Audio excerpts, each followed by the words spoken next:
আল্লাহ রাব্বুল আলামিন বলেন, মুমিন হচ্ছে তারা যারা আল্লাহ রাব্বুল আলামিন এবং তার হাবিব মুহাম্মদুর রাসূলুল্লাহ সাল্লাল্লাহু আলাইহি ওয়াসাল্লামের উপর ঈমান আনবে, কোনো সন্দেহ পোষণ করবে না। এরপরে ওয়াজাহাদু বিআমওয়ালিহিম ওয়া আনফুসিহিম ফি সাবিলিল্লাহ, আর তারা জিহাদ করবে আল্লাহর রাস্তায় তার সম্পদ দিয়ে আর তার জান দিয়ে। বলি সুবহানাল্লাহ। আল্লাহ রাব্বুল আলামিন তিলাওয়াত আনলাম, আমরা এমন ঈমানদার, এই ঈমান দিয়ে আমরা আশা করি আমরা জান্নাতে যাব। আমরা তো এটাই আশা করি যে আমরা অবশ্যই জান্নাতে যাব। এবার নিজেকে একটু প্রশ্ন করি, এই ঈমান আপনাকে আমাকে মসজিদে ঢুকাতে পারে না, এই ঈমান আপনাকে আমাকে জান্নাতে ঢুকাবে? একটু চিন্তা করি বাবা, যুবক ভাই যারা আছেন, আমরা একটু নিজেকে প্রশ্ন করি যে আমার যে ঈমানটা, এই ঈমানটা আমাকে মসজিদ পর্যন্ত নিতে পারে আর আমি আশা করি জান্নাতে। এই ঈমান আমাকে মিথ্যা থেকে বিরত রাখতে পারে না, আমি আশা করি এই ঈমান নিয়ে আমার নবীজির হাতে হাউজে কাউসারের পানি পান করব। আমি এমন ঈমানদার যে ঈমান আমাকে সুদ থেকে বাঁচাতে পারে না, সুদ থেকে দূরে রাখতে পারে না, এমন ঈমান নিয়ে আমার নবীজির শাফায়াত আমরা আশা করি। প্রিয় হাজির, আল্লাহ রাব্বুল আলামিন বলেন, মুমিন হচ্ছে তারা যারা আল্লাহ রাব্বুল আলামিন এবং তার হাবিব মুহাম্মদুর রাসূলুল্লাহ সাল্লাল্লাহু আলাইহি ওয়াসাল্লামের উপর ঈমান আনবে, কোনো সন্দেহ পোষণ করবে না। এরপরে ওয়াজাহাদু বিআমওয়ালিহিম ওয়া আনফুসিহিম ফি সাবিলিল্লাহ, আর তারা জিহাদ করবে আল্লাহর রাস্তায় তার সম্পদ দিয়ে আর তার জান দিয়ে। বলি সুবহানাল্লাহ। আল্লাহ রাব্বুল আলামিন আমার তিলাওয়াতকৃত আয়াতের মধ্যে বলেন, 61 নম্বর সূরা সাফের 11 নম্বর আয়াতের মধ্যে বলেন, তুমিনুনা বিল্লাহি ওয়া রাসূলিহি, তোমরা ঈমান আনো আল্লাহ এবং রাসূলের প্রতি, ওয়া তুজাহিদুনা ফি সাবিলিল্লাহ। আল্লাহ রাব্বুল আলামিন আপনাকে আমাকে ব্যবসার কথা বলতেছেন, তোমরা ব্যবসা করবে। প্রথম নাম্বার হলো তোমরা ঈমান আনবে আল্লাহ এবং রাসূলের প্রতি। 2 নাম্বার বিষয় হলো ওয়া তুজাহিদুনা ফি সাবিলিল্লাহ, আল্লাহর রাস্তায় তোমাদেরকে জিহাদ করতে হবে। বিআমওয়ালিকুম ওয়া আনফুসিকুম, তোমাদের সম্পদ দিয়ে আর তোমাদের জান দিয়ে। যালিকুম খায়রুল লাকুম ইন কুনতুম তা'লামুন, যালিকুম খায়রুল লাকুম, এটাই তোমাদের জন্য উত্তম যদি তোমরা জানতে, তোমরা যদি বুঝতে। প্রিয় হাজিরিন, এই আয়াতের মধ্যে আল্লাহ রাব্বুল আলামিন বলছেন ব্যবসা করার জন্য দুইটা জিনিস প্রয়োজন। একটা হলো আমাদের ঈমান আনতে হবে, 2 নাম্বার বিষয় হলো আমাদের জিহাদ করতে হবে। জিহাদ করতে হবে আল্লাহর রাস্তায়। প্রশ্ন হলো আমরা কিভাবে জিহাদ করব? আল্লাহ রাব্বুল আলামিন বলে দিয়েছেন, বিআমওয়ালিকুম ওয়া আনফুসিকুম, জিহাদ করবেন তোমার ধন সম্পদ দিয়ে। আমি আল্লাহ রাব্বুল আলামিন তোমাকে কোটি কোটি টাকার মালিক বানিয়েছি, অনেকগুলো বাড়ির মালিক বানিয়েছি, অনেক কাটার জায়গা জমিনের মালিক আমি আল্লাহ তোমাকে বানিয়েছি। এই ধন সম্পদ দিয়ে তুমি আমি আল্লাহর রাস্তায় জিহাদ করবে, আর তোমার জান দিয়ে তোমার মালিকের রাস্তায় তুমি জিহাদ করবে। বলি সুবহানাল্লাহ। এবার আসলে আমরা একটু ব্যাখ্যার দিকে যাই। তুমিনুনা বিল্লাহি ওয়া রাসূলিহি, আল্লাহ এবং তার রাসূলের প্রতি আমাদেরকে ঈমান আনতে হবে। ঈমানটা আমাদেরকে কিভাবে আনতে হবে?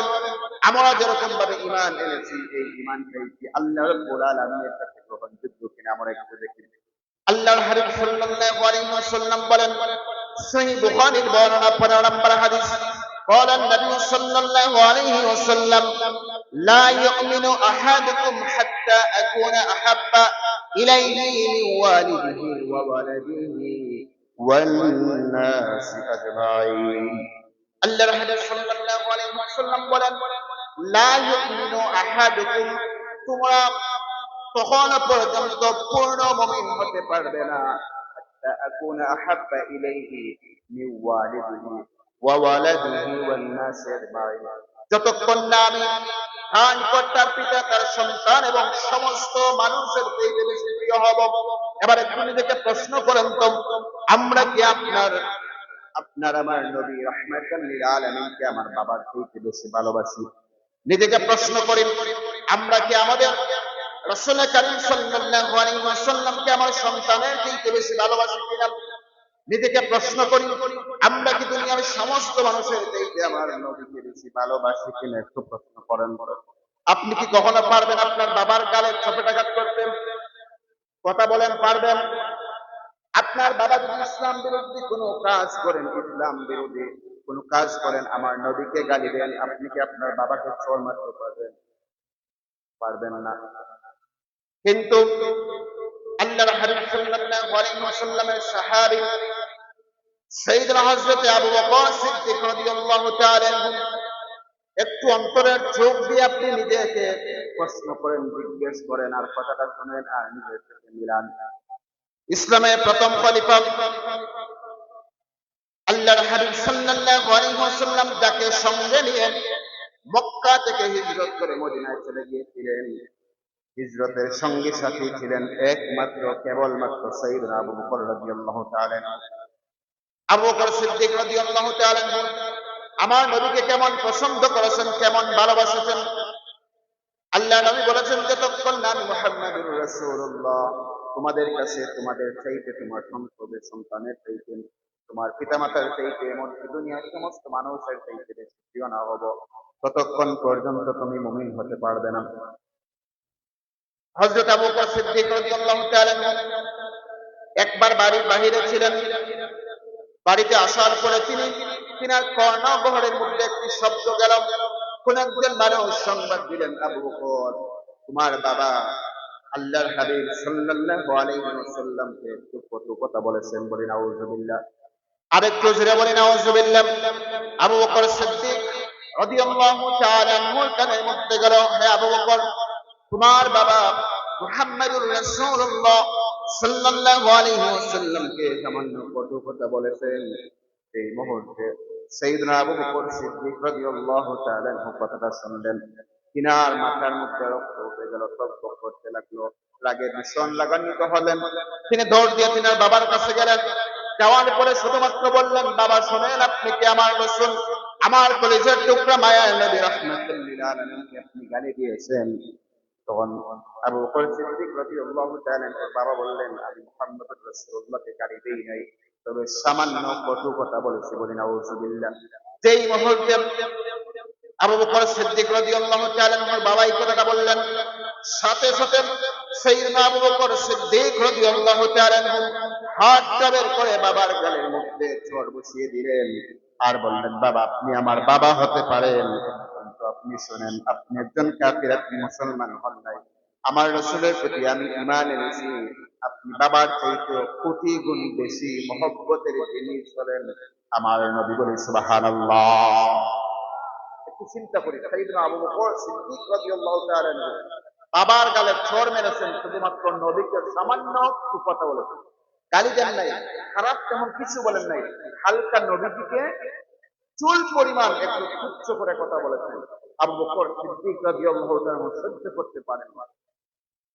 আজকে দেখা যায় আমার দেশে আমার নবীকে নিয়ে গালি দেওয়া হয়, কোরআন বিরোধী আইন দেশে বাস্তবায়ন করা হয়, মদের লাইসেন্স দেওয়া হয়, জুয়া লাইসেন্স এই দেশের মধ্যে দেওয়া হয়, আমার নবীর বিরুদ্ধে আচরণ করা হয়, কিন্তু মুসলমানের বাচ্চা ঘরে বসে থাকে, একটাবার এই বিষয়টার প্রতিবাদ করে না। হাজিরিন, আপনাকে আমাকে ঈমানদার হতে হবে। তুমিনুনা বিল্লাহি ওয়া রাসূলিহি, আল্লাহ এবং তার রাসূলের প্রতি আপনাকে আমাকে ঈমান আনতে হবে। প্রশ্ন হলো, ঈমান আমাদেরকে কিভাবে আনতে হবে? আল্লাহর নবী রাহমাতুল লিল আলামিন বলেছেন, তোমরা ততক্ষণ পর্যন্ত পূর্ণ মুমিন হতে পারবে না যতক্ষণ না আমি নবী তোমাদের কাছে বেশি প্রিয় না হব। এবার নিজেকে একটু প্রশ্ন করেন তো, আমি কি আমার নবীকে বেশি ভালোবাসি কিনা? যদি সত্যি নবীকে ভালোবাসে থাকি, যাদের মুখে দাড়ি নাই, কার ভালোবাসায় আমার নবীর সুন্নতে আপনি হাত লাগালেন? নিজেকে প্রশ্ন করেন আর জবাব পাবেন। আপনি যদি আসলে আমার নবীকে নিজের জীবনের চাইতে ভালোবাসতেন, তাহলে আপনি আপনার মুখে আপনি লাগাতেন না। আপনি যদি আমার নবীকে নিজের জীবনের চাইতে ভালোবাসেন, যদি বাসতেন, তাহলে আপনি শুধু লেনদেন করতে পারতেন না। আমার যুবক ভাইরা, আমার মুরব্বী বাবারা, যদি আসলে আমরা পূর্ণ মুমিন হতে পারতাম, তাহলে আমরা নামাজ রোজা করতে পারতাম না।